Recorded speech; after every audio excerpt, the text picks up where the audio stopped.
My name is Adel Orazalinova. On social networks, I'm known as Adele Smith. They say that I'm a media personality. I'm a TV presenter, producer, and I'm a volunteer. And I've been proudly wearing this title for a long time.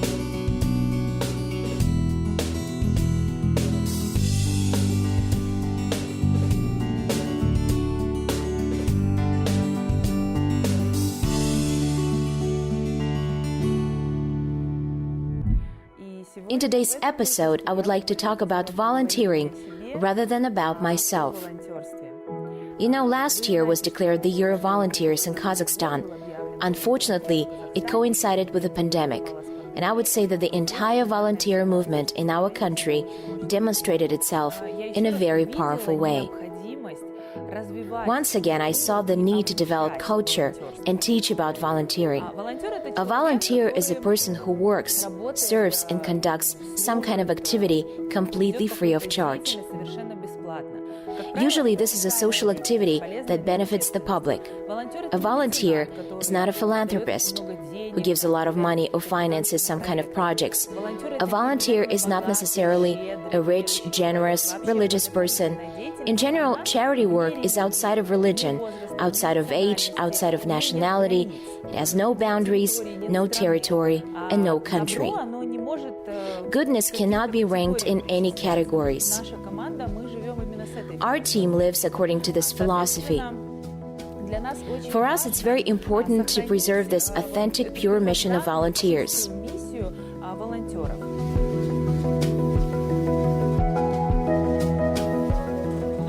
When we go to Qazaq orphanage, will our bus fit there?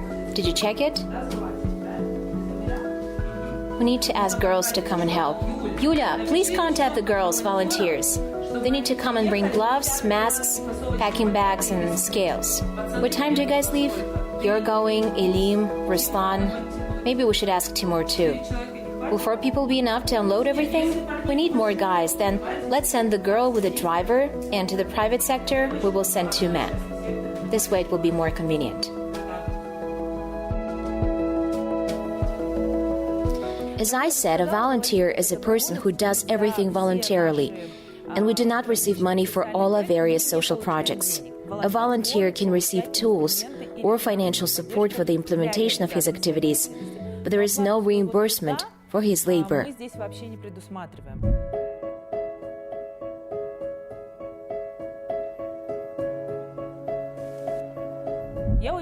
I'm very happy that thanks to my volunteer experience, which has already formed a certain trust in society, I have the opportunity to meet with young people very often. I'm invited to universities, naturally without payment, to corporations and different companies, to give a lecture about volunteering. I'm very glad that I attended Adel's master classes about volunteering, because as volunteers we need to learn how to talk to different people, to mothers of many children, to the elderly, to children from orphanages. This is very important, especially during a pandemic, when many people felt lonely. They felt the danger from coronavirus. They needed more attention, more food. And during such periods, sometimes we need to become psychologists. Volunteering is based on 3 things. And what's interesting is that all these 3 things are equal. Well, let's imagine that volunteering is a house. Let the foundation be motivation. Regularity is walls and roof, and it stands for responsibility. In order for a volunteer to do his work on a regular basis, he has to have motivation. As I say, some one-time actions are just an act of goodwill, an act of kindness. This is an act of mercy, but this is not the volunteer work. Motivation can be based on different things. I want to be respected. I want my children to be proud of me. I want to stand out in the class, in the group. Motivations can be very different. I've probably already repeated the phrase over and over again, not a day without a good deed. This is my motto. This is the motto that motivates me every day. If you have already proclaimed it, then this is your rule of life. Live by this rule and do not retreat. Regular volunteering doesn't mean you have to do the work on an everyday basis, like we, active volunteers, do. It can be some work once a week, once a month, or even on some big events once a year. We have large-scale projects, but they are regular. All volunteering is based on responsibility. You send money, or let's say you bought groceries and handed them over, you paid for someone's tuition. This is a good deed. But it's very important to understand that this is where the volunteer must take responsibility. If, for example, he's the one who collects the money or delivers these groceries, he is the one to make sure it is his responsibility to follow up on how my goodwill or your goodwill, for example, when you send the money, has an effect in the long run.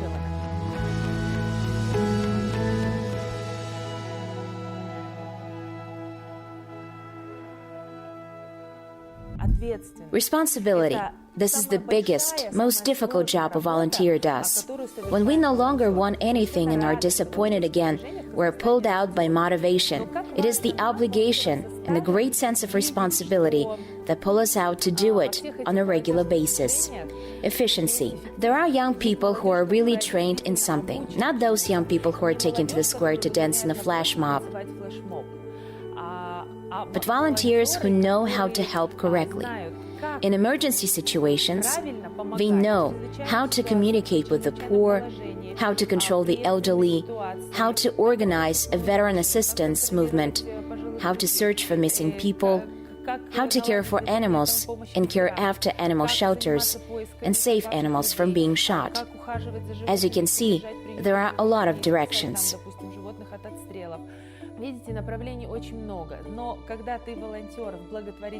But being a volunteer in a charity work is a completely different thing. And when they tell us that we have a huge volunteer movement, that there are about 2,000, 5,000, 3,000 students who are ready to go out to the squares, these are wonderful people with great hearts. But if we have a state of emergency, what will they do? Dance with flags at the square? Of course not. So for this volunteer movement to develop, it's very important to train young people, to train young volunteers. We don't need a great number of volunteers, we just need a few effective ones.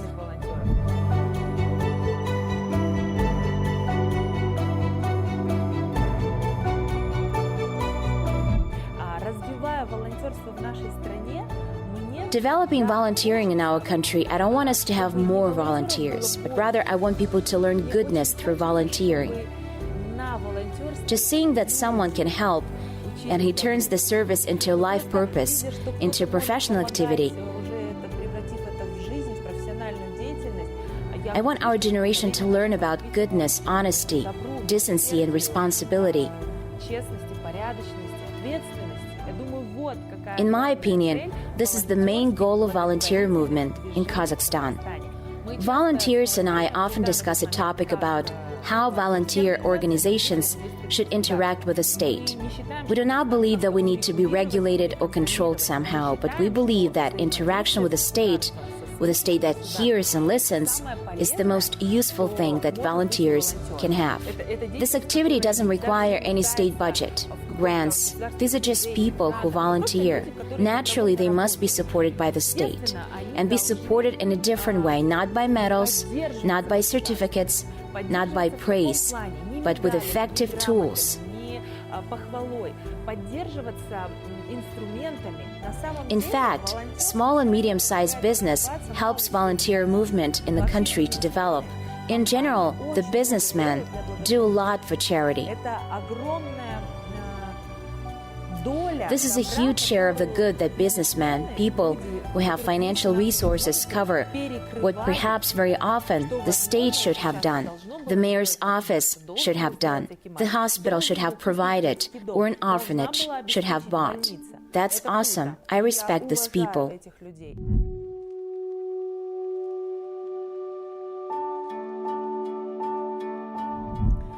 If we talk about our projects, then I believe that they're all effective in the long run, just like we wanted them to be. We help in all kinds of ways. We also support hospices in general. We try to support everything related to oncology. We have a wonderful project of a warehouse. This is a charitable warehouse for low-income families with many children, for people who find themselves in a temporary difficult situation. We work in Almaty, and from all over the city, people bring used things to us, and we also distribute these things to everyone who needs it. The motto of our warehouse is bring us everything that is unnecessary and take everything that you need. Now, of course, it's such a busy season that you just don't even have time to tidy up somewhere in the warehouse. Because first, it's all loaded inside, then it's unloaded by others. Again, these are all volunteers working in the warehouse. We carry in, we unload, we wash, we rent, we buy, we pack. We do it all at night, and I don't see anything wrong with that. There's no romanticism in our work, but it leaves an incredible feeling of satisfaction. It's not pride, not some contentment, not vanity. This is satisfaction.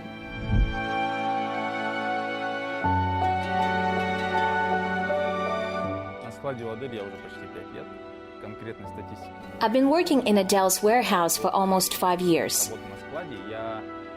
We do not conduct specific statistics, but over the years I saw many people who really needed help. From our part, we never turn our backs on people. We always help. Be it a large family, or just a lonely old woman or an old man. Looking at them, you realize, who if not us? I think that I will never give up this work. Thanks to my work, I am surrounded by wonderful people all the time. All my friends are ready to help. It's amazing. There are constant discoveries and insights, as they say now. It's some kind of constant revelations that appear in your mind, and you think, this is what life is like. This is how everything in this world really works. When, for example, we came to work in oncology, I was very young then. It seemed to me, why children suffer so much? Why there is so much evil in the world? After 10-15 years, you realize that there is a lot of good in the world. There is a lot of mercy in the world. There are a lot of miracles. When children recover, when mothers, even after losing a child, after burying their children, continue to save dozens of people. Can you imagine? The pandemic came to us not only with grief and fear, but also with cool lessons. And the experience that we got working in an emergency situation is invaluable, no matter how strange it may sound.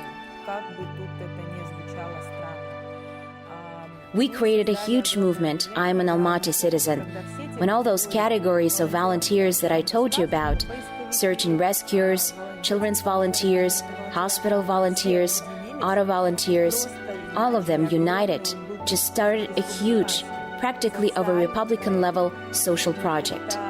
And this was a fearless, tireless, naturally in no way funded work. Very difficult in coordination, in logistics, in delivery, in packaging. This entire work was performed under such pressure. There was always a risk of getting infected and infecting the entire team. But I consider it to be one of the most successful projects in the history of volunteering in our city.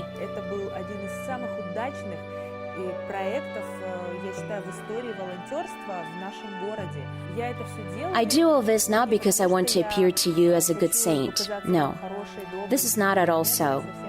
I do all this because I want to be useful. I want to see the meaning of life in this. Otherwise, I don't understand why I'm here. Why are we all here? Every day I need to receive an answer to this question. Why am I here? Otherwise, why do I live? If we know that we saved someone and helped someone without all these prejudices, like for example, he speaks in a different language, why help him? She decided to have so many children, let her take care of herself. Or, she's old now, where are her children? How could she bring up such fools? Or, he's disabled and he does not understand anything, why feed and dress him? And so on. If we remove all this rubbish from our heads, and we help very adequately and with clear mind, effectively, regularly, and responsibly, without harming a person, then I believe that society will be great, and we will not need either funds or volunteers. We will just live surrounded by kind people. I believe that such a future will come to my children or my grandchildren.